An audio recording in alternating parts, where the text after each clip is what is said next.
What are some issues or ideas that you've changed your mind about over the years?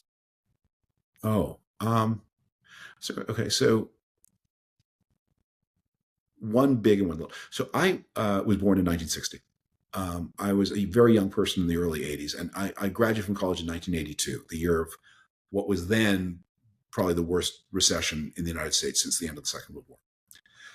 For the next 25 years of my life, from 1982 to 2007, in the United States, there were two brief recessions and no inflation. For a quarter of a century, it looked like we we collectively had figured out the big questions of economic management.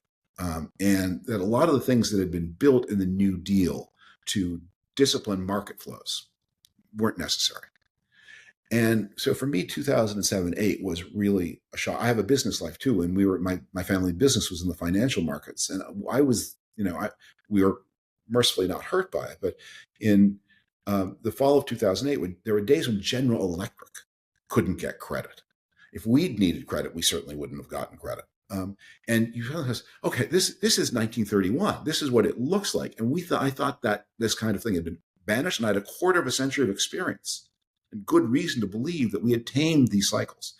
And it turns out, no, that the risks of instability to the system are there, and we need those institutions. That's probably the biggest thing I've changed my mind about is understanding coming to understand why things like why it's a good idea to have a pretty generous system of social insurance so that you put a floor under people's incomes.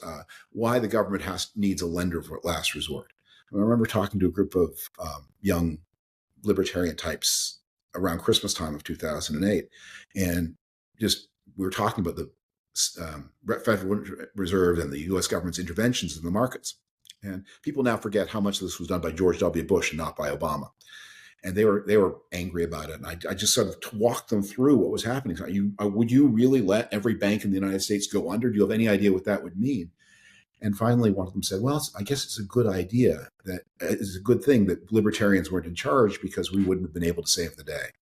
I said, if you have a philosophy that is not useful in an emergency, it says, it's a good thing we're not in charge when there's real trouble, you need to revisit your philosophy.